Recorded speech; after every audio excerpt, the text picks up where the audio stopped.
Mark Twain Selected Works. Extract from Chapter 16 of Life on the Mississippi, Racing Days, 1883. In the flush times of steamboating, a race between two notoriously fleet steamers was an event of vast importance. The date was set for it several weeks in advance, and from that time forward the whole Mississippi Valley was in a state of consuming excitement. Politics and the weather were dropped, and people talked only of the common race. As the time approached, the two steamers stripped and got ready.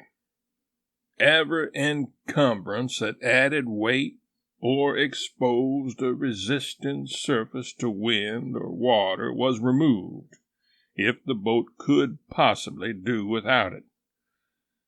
The spars and sometimes even their supporting derricks were sent ashore, and no means left to set the boat afloat in case she got aground.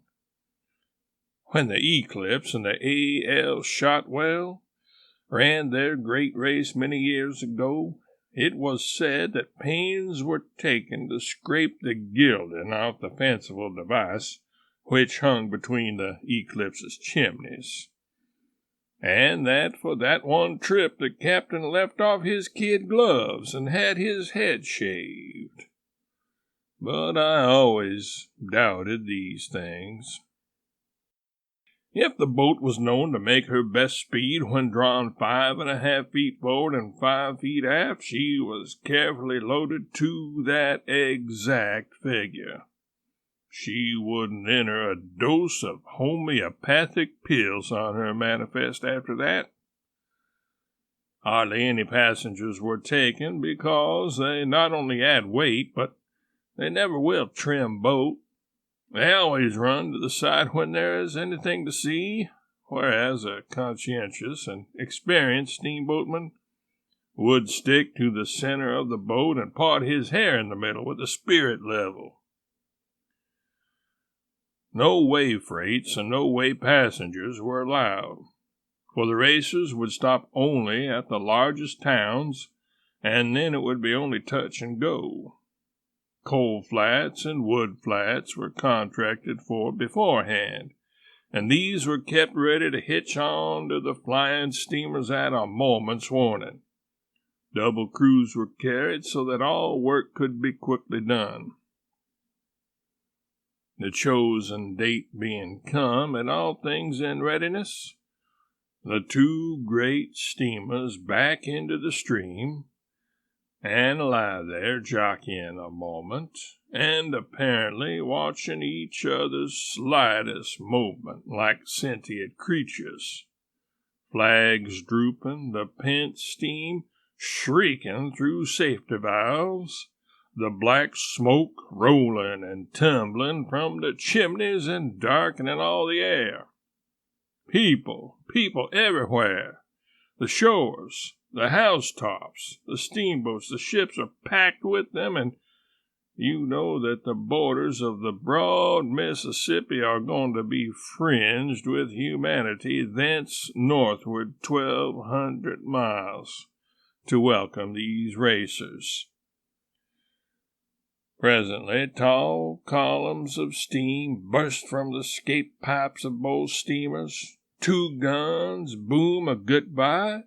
2 red-shirted heroes mounted on capstans wave their small flags above the mast crews on the forecastles. 2 plaintive solos linger on the air a few waiting seconds. 2 mighty choruses burst forth, and here they come. Brass bands bray Hail Columbia. Huzzah after huzzah thunders from the shores, and the stately creatures go whistling by like the wind. Those boats will never halt a moment between New Orleans and St. Louis, except for a second or two at large towns or to hitch 30-cord wood boats alongside. You should be on board when they take a couple of those wood boats in tow and turn a swarm of men into each.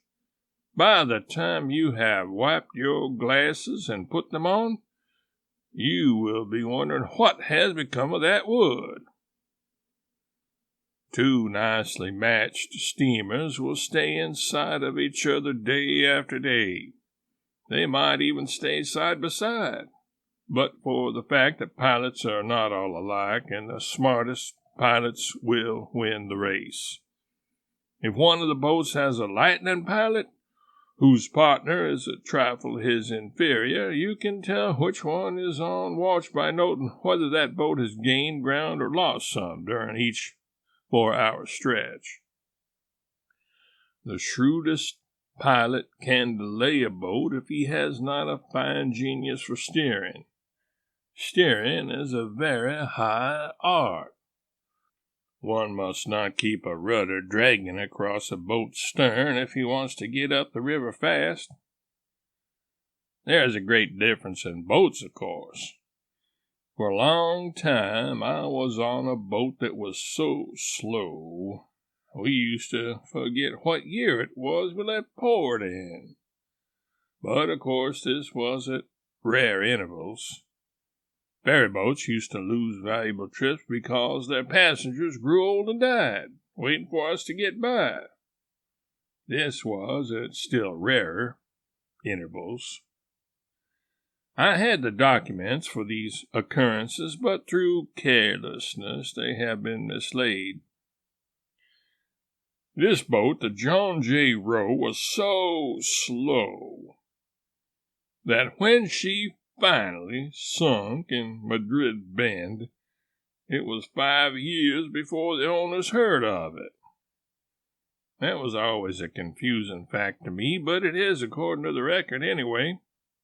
She was dismally slow. Still, we often had pretty exciting times racing with islands and rafts and such things. One trip, however, we did rather well. We went to St. Louis in 16 days. But even at this rattling gait, I think we changed watches 3 times in Fort Adams Reach, which is 5 miles long. A reach is a piece of straight river, and of course the current drives through such a place in a pretty lively way. That trip we went to Grand Gulf from New Orleans in 4 days, 340 miles. The Eclipse and Shotwell did it in 1. We were 9 days out in the chute of 63, 700 miles. The Eclipse and Shotwell went there in 2 days.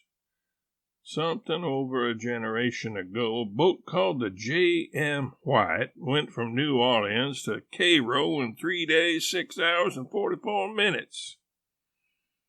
In 1853, the Eclipse made the same trip in 3 days, 3 hours, and 20 minutes. Some people dispute these figures.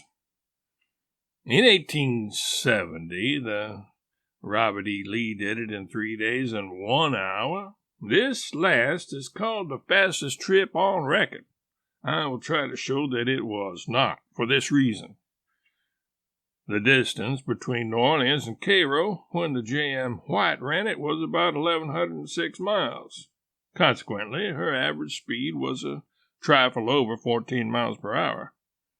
In the Eclipse's day, the distance between the two ports had become reduced to 1,080 miles. Consequently, her average speed was a shade under 14 3/8 miles per hour. In the Robert E. Lee's time, the distance had diminished to about 1,030 miles. Consequently, her average was about 14 1/8 miles per hour. Therefore, the Eclipse's was conspicuously the fastest time that has ever been made.